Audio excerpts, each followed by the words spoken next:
Studio tato juga tidak memberikan kasur buat teman lu kalau ngantuk.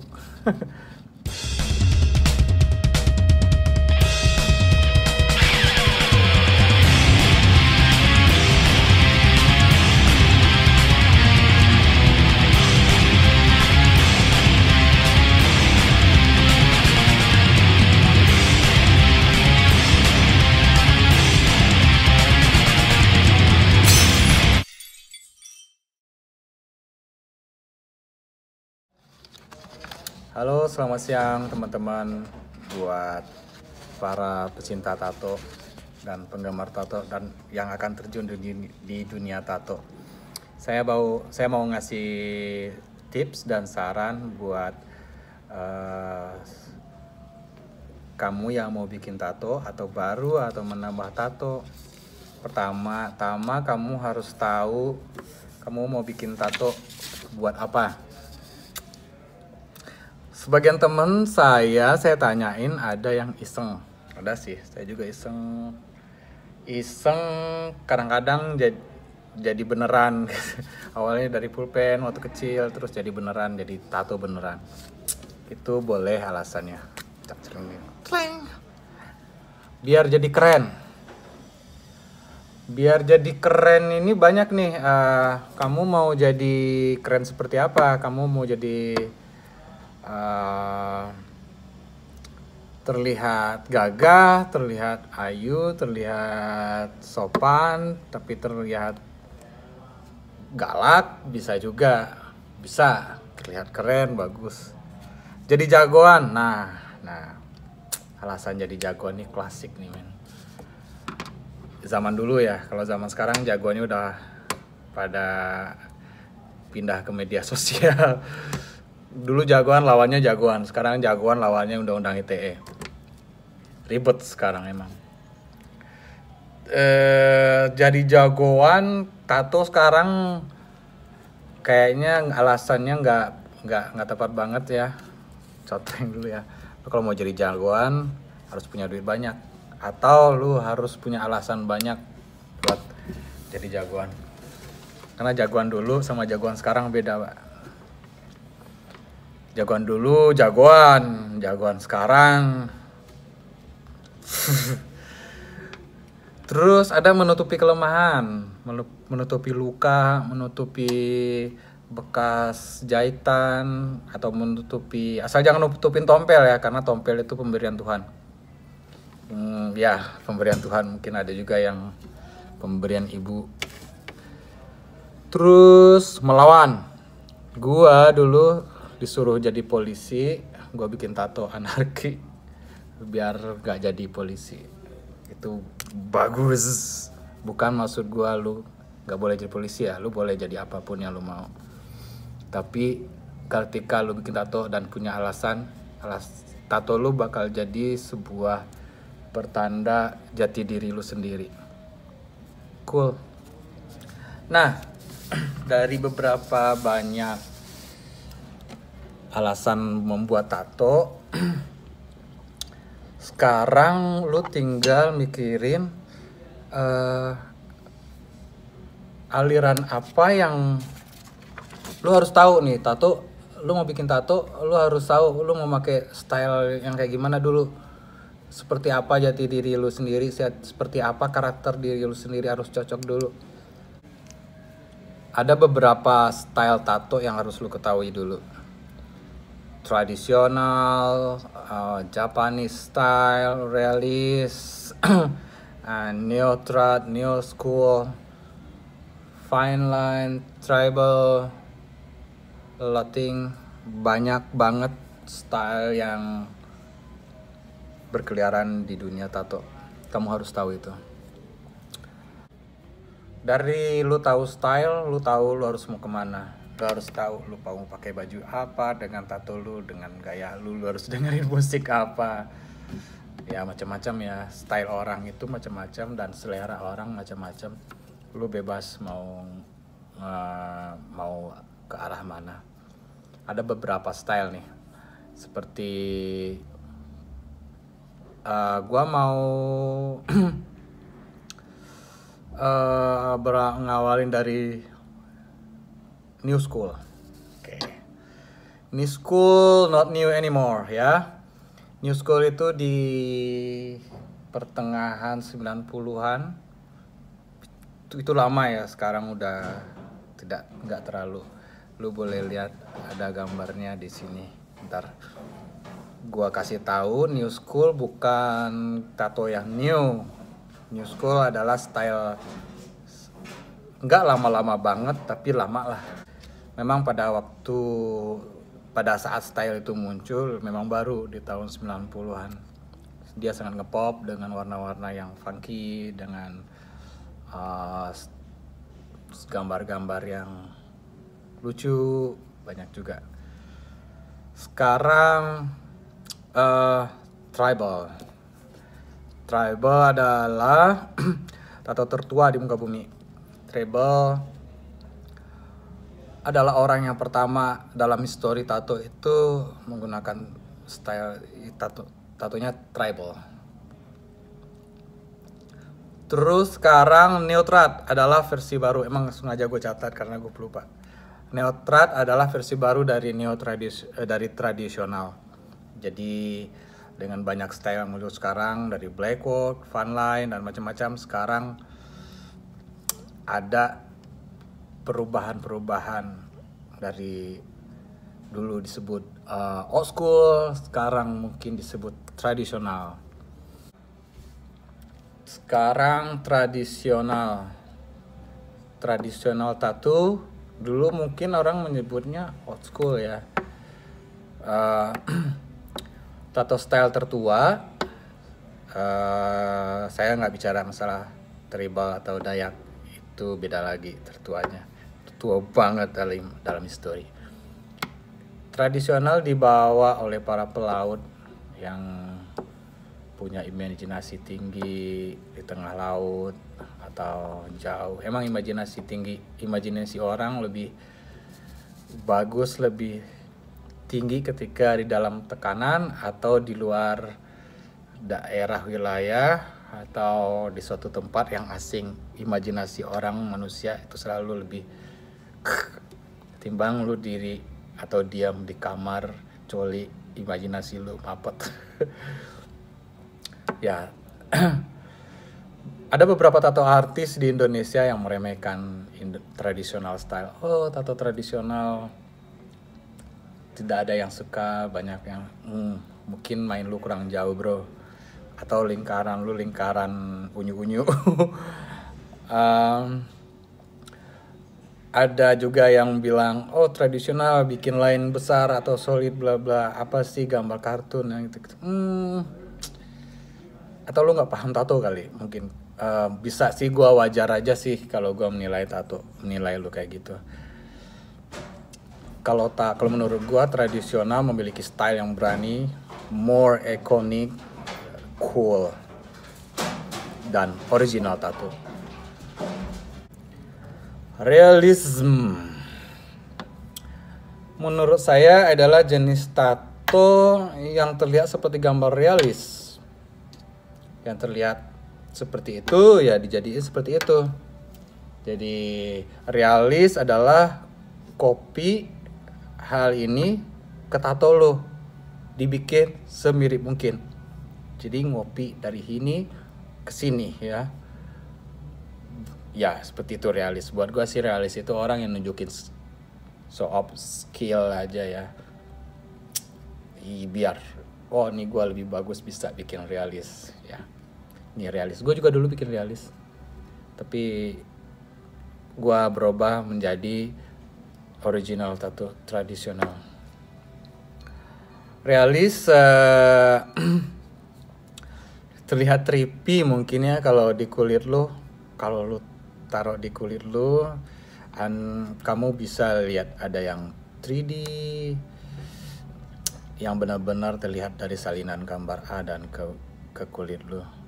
Lukisan realis juga bisa bikin lo kaget. Wow, mirip, warnanya bagus, mencengangkan, itu bisa. Tapi realis ini tidak memiliki jenis citra tertentu ya, yang hanya dia cuman hanya terlihat lebih real dan lebih nyata. jadi gitu aja, realis. Terus ada lagi biomekanik atau bioorganik, itu dulu ya 90-an. Sekarang udah terlalu jarang orang menggunakannya karena nggak tahu, mungkin terlihat trippy juga. Oke. Jadi banyak desain-desain atau style-style yang belum gue sebutin atau males capek. Banyak banget, ada yang Tres Volca, bla bla bla.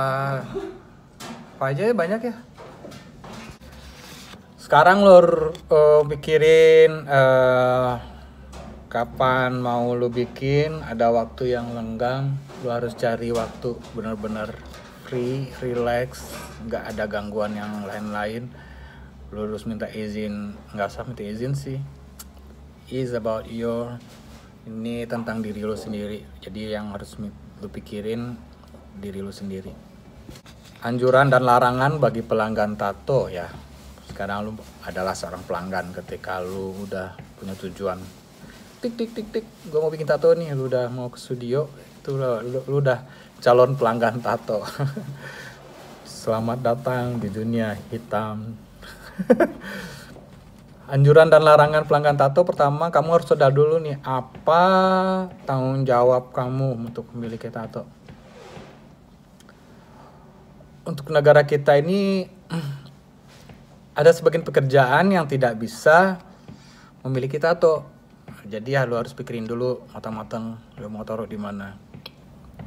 Ada beberapa pekerjaan yang memang boleh lu bikin tato. Lu boleh nggak bikin tato? Nah, kalau menurut gua biarkan artis memimpin desain lo. Kebanyakan seniman tato sebenarnya adalah seniman ya. Mereka ingin menato kamu dengan karya seni mereka sendiri dan bukan tato orang lain. Ini bukan preferensi kreatif. Tato artis biasanya sudah menyempurnakan style apa yang dia mau bikin atau gaya tertentu buat lo. Desain terbaik itu yang akan dieksekusi ke lo. Mereka ingin lo tuh percaya diri dengan style yang dia bikin, lu bangga dengan apa yang lu dapet, dan kalau bisa lu jangan memberikan arahan yang berlebihan, atau kalau bisa lu jangan memaksa artis tato keluar dari gaya dia, dari style dia. Oh, saya pengen bikin seperti ini, padahal artis tatonya bukan hal melakukan style seperti itu.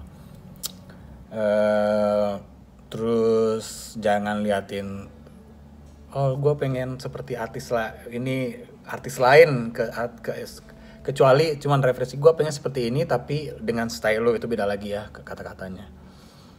Jangan mengirimin karya tato artis lain, dan ya seperti itu kata gue.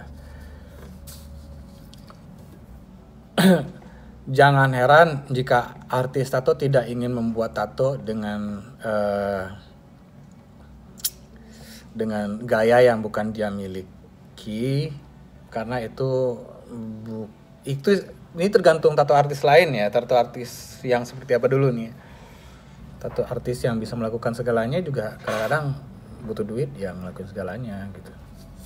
Tapi ada juga yang bukan masalah idealis dan yang nggak idealis, ini adalah tentang passion tato artis melakukan sesuatu yang bisa membuat lu bangga dan karya terbaik yang akan dieksekusi ke lu. Kamu harus liatin gambar referensi dari portfolio artis itu sendiri. Jika lu bisa katain, saya suka gaya yang lu lakuin, gua suka style tato lu, buat spesifik yang lu butuhin, tidak lebih atau kurang. Seniman senang ketika memberi kebebasan berkreasi. Tato artis itu senang membuat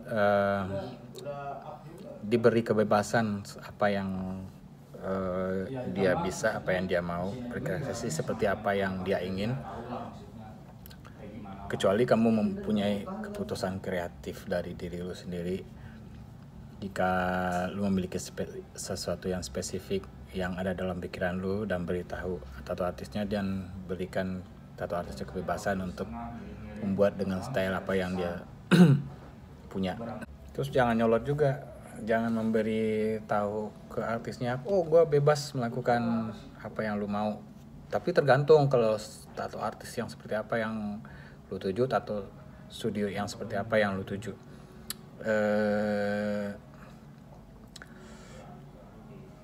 Atau melakukan banyak koreksi, wah ini kayak seperti ini seperti ini, karena tato artis lebih tahu apa yang bakal dia lakuin ke lu, atau dia lebih paham dengan tato ketimbang lu sebagai customer tato.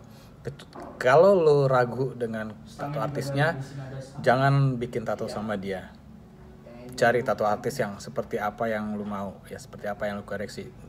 Tapi saran gua sih, tato artis lebih paham dengan apa yang dia lakukan kepada lu, karena dia bakal membuat lu bangga dan dia juga bangga dengan hasil karya dia.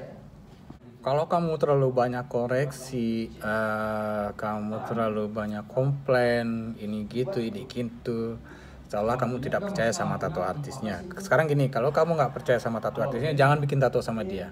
Cari tato artis lain. Jadi secara umum kamu membuat stres tato artisnya, yang bisa berarti kamu bisa nggak mendapatkan karya yang terbaik, karena tidak ada kenyamanan, kebebasan, relax. Itu yang paling penting banget. Ketika kamu suka, dia suka. Jadi kamu harus koreksi itu ke diri lu sendiri dulu. Lu suka nggak nih? Kalau lu nggak suka, bilangin. Jadi tapi gak mengkoreksi gambar apa yang sudah dibuat dengan style yang dia lakukan, karena dia lebih paham apa yang tato artis lakukan ke lu, menurut gua. Terus dalam proses tato, sekarang kamu sudah appointment, kamu udah bikin janji, kamu sudah punya waktu yang luang, cari tato waktu yang luang. Take your time for this. Oke, sekarang mulai. Jangan bergerak secara tidak terduga gitu. Tiba-tiba lu lagi ditato, ntar saya mau beli es krim. Jangan. Jadi lu harus kasih tahu dulu tato artisnya sebelum lu bergerak. Mas, saya mau salto dulu ke belakang. Lu salto dulu ke belakang, lu baru bikin tato lagi. Kasih tahu artis tato gimana lu nyamannya kayak gimana, dan dia nyamannya seperti apa. Terus lo harus pertimbangin dulu nih, 6 krim. Lo harus pertimbangin dulu apa lo mau pakai 6 krim atau enggak.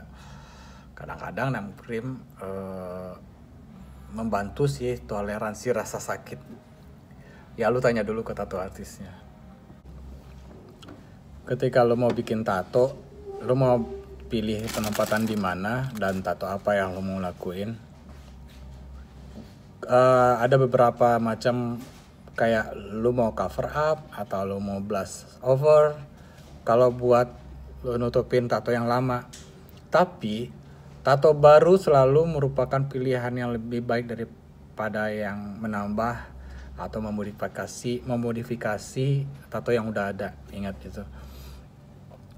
Sebagian besar tato artis nggak suka mengerjakan tato artis yang lain atau menambah hal-hal lain di tato yang lama yang udah pernah dibikin tato artis yang lain. Ini kayaknya menambah kendala atau potensi desain mereka ya. Sama aja kayak memaksa mereka untuk merusak tato Anda yang ada dan bagus menjadi jelek. Tambah jelek bisa jadi yang bagus yang jelek menjadi bagus, bisa aja. Tapi hal kayak gini nggak terlalu disukai sama tato artis. Jadi tato baru selalu merupakan pilihan yang terbaik, yang lebih baik daripada menambah. Cover up atau menutupi adalah cerita yang berbeda ya. Jika emang lu perlu tutupi, ya lu tutupin. tidak semua tato artis secara teknis benar-benar bisa cover up atau gloss over tato lama lo. Karena tato lo bukan rumah yang bisa direnovasi setiap saat. Terus ada hal lain ketika lu datang ke studio, sebisa mungkin lu nggak bawa banyak teman atau pacar atau siapalah yang bakal nemenin lu, karena tidak semua tato studio besar ya, kecuali ada beberapa tato studio yang ada restorannya. Teman lu bisa makan-makan di sana. Tapi ya studio tato ya rata-rata itu nggak ada yang besar. Yang bagus itu ya biasa aja, nggak besar. Karena lebih steril dan tidak banyak orang masuk, dan studio tato juga tidak memberikan kasur buat teman lu kalau ngantuk. Kedua, studio lu ketika lu mau bikin tato, lu jangan tanya pendapat temen lu atau pihak ketiga, ini gimana ya, dan temen lu akan memberikan alasan-alasan lain. Oh ini kayak gini. Tato artis bingung pasti. Itu sedikit hal yang tidak disenangi oleh tato artis ketika lu datang bawa pacar.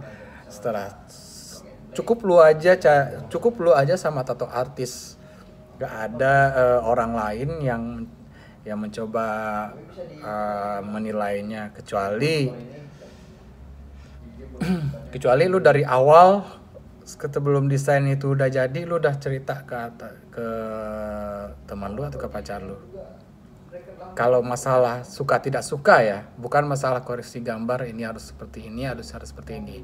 Balik lagi, kalau misalnya lu ragu sama tato artisnya, jangan bikin tato artis sama dia. Daripada lu harus menanya ke orang lain, dan orang lain akan punya pendapat yang berbeda dengan tato artis, itu nggak nyaman. Nanti ketika lu merasakan sakit,